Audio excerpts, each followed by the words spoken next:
గురించి మాట్లాడదాం. రైట్, శివకుమార్ గారు ఏంటి మీ ఒపీనియన్ ఏంటి, ఎట్లా ఉంది అంటే ఖచ్చితంగా వాళ్ళు ఎంతో కొంత ఓటుగా మార్చుకోవడానికి దాదాపు 17 కోట్ల మందికి లబ్ధి జరిగేలా ఉన్నాయని నాగేశ్వర గారు చెప్తూ ఉన్నారు. సో 17 కోట్లు పాజిటివ్ ఓటుగా టర్న్ అయితే పిక్చర్ మారే అవకాశం ఏం లేదా, అంటే కొంత వ్యతిరేకత తగ్గే అవకాశం లేదా? అంటే ఈ రిపోర్ట్స్ నాగేశ్వరరావు గారు చెప్తుంది ఏకీభవిస్తున్నాం అనుకోండి. రైతులకి 6,000 రూపాయలు, కౌలు రైతులకి ఏంటి అంటే రైతు అంటే ఎవరికి వెళ్తుంది అనేది పెద్ద ప్రశ్న. ఇది ఎక్కువ మంది కౌలు రైతులు ఉన్నారు మన దేశంలో. అంటే ఎవరైతే దున్నుతున్నారో ఎవరైతే పండిస్తున్నారో వాళ్ళకి వెళ్ళదనమాట. ఎవరైతే బయట సిటీలో ఉన్నారో వాళ్ళకి వెళ్తుంది 6,000 రూపాయలు అనేది. ఇది ఒక క్లారిటీ అనేది రావాలి. ప్రధానంగా ఈ రోజు అగ్రికల్చర్ ప్రాబ్లమ్ సాల్వ్ చేయాలంటే స్వామినాథన్ కమిషన్ సిఫార్సులు అసలు అది కీలకమైనది. 150% వారు ఎంత పండిస్తారో ఎంత కాస్ట్ దానికి 150% ఇవ్వాలనేది. ఇది అందరూ అగ్రి ఇంప్లిమెంట్ చేస్తున్నారు. నేషనల్ కన్సెన్సస్ 22 క్రాప్స్ కి 1.5 times ఎంఎస్పీ అది అనౌన్స్ చేశారు. ఎంఎస్పీ ఏ రకంగా డిసైడ్ చేయడం అనేది కూడా సబ్జెక్ట్. ఎంఎస్పీ ఈ రోజు ఎంఎస్పీ బెంచ్ మార్కింగ్ ఏంటి అంటే రేపు 2,000 నుంచి నేను 3,000 పెంచుతున్నానా యాక్చువల్ కాస్ట్ ప్రొడక్షన్ కాస్ట్ కి ఇచ్చేస్తున్నారు అనేది అంటే ప్రొడక్షన్ కాస్ట్ లెక్కేట దగ్గరే తేడాలు ఉన్నాయి.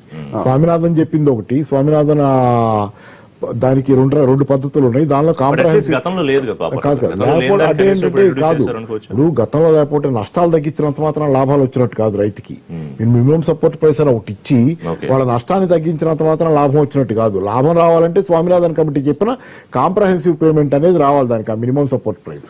ఇంకోటి ఇది మీరు పెన్షన్ అన్నారు, అనార్గనైజ్ సెక్టర్ పెన్షన్. అది ఇప్పుడు మాట్లాడదాం అంటే పెన్షన్ అనార్గనైజ్ సెక్టర్ మన ఆల్ ఇండియా బంద్ చేశారు. 30 కోట్ల మంది కార్మికులు స్ట్రైక్ సమ్మె చేశారు. అనార్గనైజ్ సెక్టర్ కి 18,000 మినిమం బేసిక్ పే ఇవ్వాలన్నది. ప్రతి కార్మికుడికి 18,000 మినిమం ఉండాలి. అది కాకుండా డిఏ. ఇది అడ్రస్ చేయాల్సిన అవసరం ఉంది. పెన్షన్ ఓకే, తర్వాత పెన్షన్ ఇస్తారు ఓకే, అది దాని సంగతి okay, that is good. But minimum wages ఇప్పుడు బతికిన 60 సంవత్సరాల లోపల ఉన్న వాడికి కనీసం ఒక వేతనం ఎట్లా బతకాలి అంటే how to create demand in the economy. ఇలా డిమాండ్ క్రియేట్ చేయకపోతే మరి ఆక్స్ఫామ్ రిపోర్ట్ ని ఏ రకంగా ఇది చేశారు. మొన్న ఈ మధ్య ఆక్స్ఫామ్ రిపోర్ట్ వచ్చింది. 1% చేతిలో 73% వెళ్తుంది ఇండియాలో. సో దీన్ని అడ్రస్ చేస్తున్నామా లేదా, హ్యూమన్ డెవలప్మెంట్ ఇండస్ట్రీని మనం తగ్గిస్తున్నామా లేదా అనేది ప్రధానమైన సమస్య.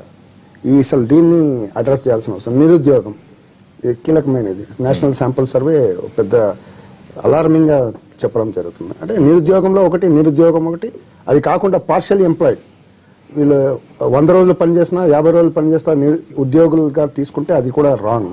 సో యాక్చువల్ నిరుద్యోగ సంఖ్య ఇంకా వాళ్ళు చెప్పిన 6% కన్నా ఎక్కువ ఉంటుంది. అసలు 15% 20% ఉంటుందమ్మా అనుకుంటున్నాం తర్వాత. సో దీన్ని అడ్రస్ చేయడానికి కొత్త ఇండస్ట్రియలైజేషన్, పారిశ్రామికీకరణ, పబ్లిక్ ట్రాన్స్పోర్ట్ ఇవన్నీ పైన ఎంత ఇన్ఫ్రాస్ట్రక్చర్ పైన ఎంత బడ్జెట్ ఇచ్చారు, దీనివల్ల ఎంత ఉద్యోగాన్ని మనం కల్పించాం అనేది ప్రశ్న. అంటే దాన్ని అడ్రస్ చేసినామా లేదా అనేది మనం చూడాల్సిన అవసరం. అసోసియేట్ టు రైల్వేస్ అంటే 64,587 కోట్ల బడ్జెట్, అంటే అంతకన్నా పెద్దగా వివరాలు కూడా ఏం చెప్పలేదు. ఎప్పుడైతే రైల్వే బడ్జెట్ ని మెయిన్ బడ్జెట్ లో కలిపేసి 2 సంవత్సరాలు తర్వాత సో దాని మీద బ్రీఫ్ కామెంట్. దాని మీద ఓకే, అది నార్మల్ క్యాపిటల్ ఉంది బడ్జెట్ ఒక భాగం. 2.5 లక్షల ఖాళీలు ఉన్నాయి ఈరోజు ప్రధానంగా. అండ్ సేఫ్టీలోనే 1.5 లక్షల ఖాళీలు సేఫ్టీ విభాగంలో. ఈ 2 సంవత్సరాల్లో ఇంకా 1.5 lakh 2 lakhs రిటైర్ అవుతున్నారు. పెద్ద ఎత్తున రిటైర్మెంట్ ఉంది ఇండియన్ రైల్వేస్ లో. అంటే దాదాపు 5 లక్షల వరకు ఖాళీలు ఉంటాయి. అంటే మీరు దీన్ని ఎలా ఫిలప్ చేస్తున్నారు? ఈ రోజు ఫిలప్ చేస్తున్నారు 60,000 ఏదో 70,000. ఇది సరిపోదు. మీరు ట్రైన్స్, ట్రాక్ ఇవన్నీ పెంచారనుకోండి, ప్రాజెక్ట్ వేశారు. ఫర్ ఎగ్జాంపుల్ బలాషా నుంచి విజయవాడ 3వ లైన్ వేశారు. 3వ లైన్ వేస్తే స్టేషన్ మాస్టర్ అదే స్టేషన్ మాస్టర్ పనిచేయాలి, అదే ట్రాక్ మెన్ పనిచేయాలి, అదే సిగ్నల్ సిబ్బంది పనిచేయాలి. ఇది పని భారం ఒత్తిడి వల్ల సేఫ్టీకి ఆఘాతం వస్తుంది. కాబట్టి ఈ స్టాఫ్ సబ్జెక్ట్స్ ని కూడా డీల్ చేయాల్సిన అవసరం. కమింగ్ టు జోన్స్ అండి, ఇప్పుడు ఎప్పటి నుంచో మనకు ఉన్న డిమాండ్ ఆంధ్రప్రదేశ్ రైల్వే జోన్ కానివ్వండి, ప్రస్తావన ఏం లేదా అన్న హోప్ ఉందా, లేకపోతే లాస్ట్ బడ్జెట్ లో చెప్పకపోతే అంటే అది కూడా ప్రామిస్ ఫుల్ఫిల్ కాకుండా ఉండిపోయినట్టే. రైట్, భరణి గారు, సో ఏంటి చేస్తున్న దుశ్చర్యల వల్ల వ్యవసాయం సంక్షోభంలో ఉన్నది, దానిలో అనుమానం ఏమాత్రం లేదు. రైట్, శివకుమార్ గారు, ఈ ముఖ్యమైన సెక్టర్లు ఇందాక వారు చెప్పినట్టుగా అసలు ఎడ్యుకేషన్ గురించి ఎక్కడ ఎందుకు ప్రస్తావించలేదు? ఒక నేషనల్ ఎడ్యుకేషన్ మిషన్ గురించి ఒకటి ప్రస్తావించారు తప్ప అసలు ఉన్న పరిస్థితి ఎంతవరకు మెరుగుపరిచాము, లేకపోతే ఇప్పుడు ఏం చేయాలనుకుంటున్నారో కూడా చెప్పలేదు. అంటే మిగతా చెప్పారు కదా, కొన్ని ఓటాన్ అకౌంట్ అని వదిలిపెట్టేశారా అంటే మిగతా వాటి గురించి మాట్లాడారు కదా. ప్రధానంగా ఎడ్యుకేషన్ మీద ఇది ఎప్పటి నుంచో ఇది ఉంది. సుమారు 6% స్పెండ్ చేయాలనేది ఎనీ కంట్రీ అలా స్పెండ్ చేయాల్సి వస్తుంది. అంటే మనం వేరే విదేశాలు, నేను మన ఈ మధ్య మలేషియా వెళ్ళాం, free education up to 12th, Singapore free education up to 12th, and government స్కూల్లో చదువుతారు అందరు, ప్రైవేట్ స్కూల్లో కాకుండా గవర్నమెంట్ స్కూల్లో చదువుతారు. ఇది కావాలి, బేసిక్ ఎడ్యుకేషన్ అనేది ఇంపార్టెంట్. ఈరోజు మీరు ఇవన్నీ ట్యాక్స్ రాయితీలు ఇచ్చినా మళ్ళీ ప్రైవేట్ కార్పొరేట్ దీనికి స్కూల్లో హాస్పిటల్లో వెళ్తే మళ్ళీ 12,500 మీకు ఇన్కమ్ ట్యాక్స్ లో రిబేట్ రావడం వల్ల 12,500 సంవత్సరానికి.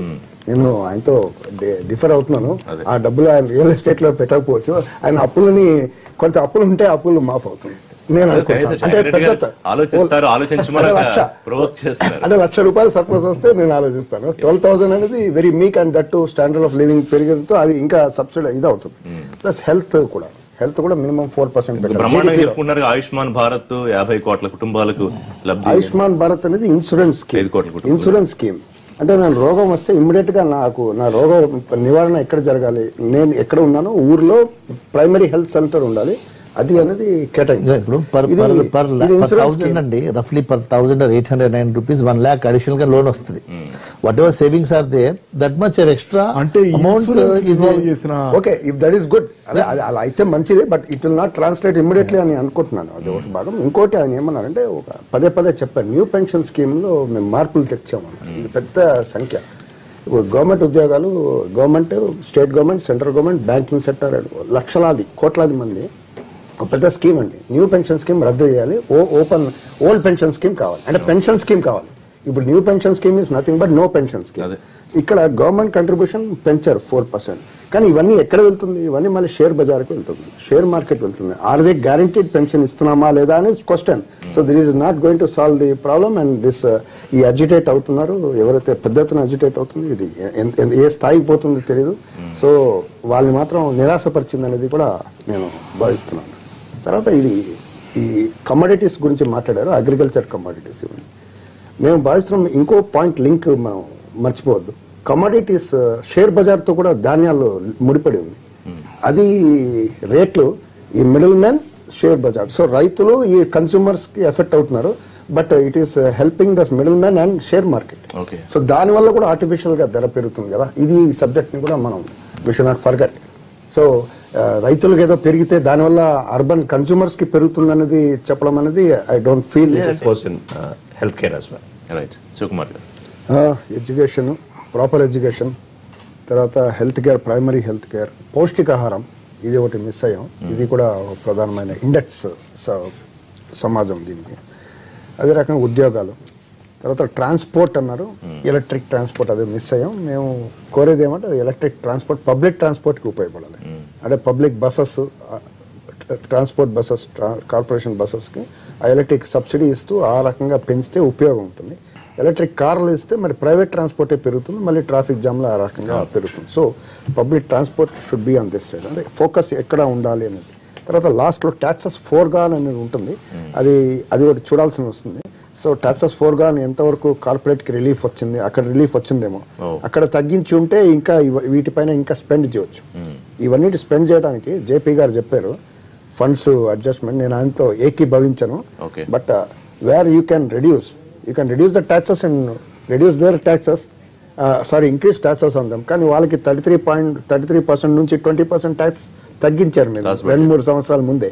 సో వాళ్ళు పెద్ద రిలీఫ్ ఇచ్చేసారు. సో అక్కడ మనం టచ్ చేయాలి, ఇక్కడ డబ్బులు ఉందో అక్కడ ట్యాక్స్ వేయాలి, మిగతా వాళ్ళకి డిస్ట్రిబ్యూట్ చేయాలి. This is the way. Political గా గెయిన్ ఎలా ఉంటుంది అనుకుంటున్నారు?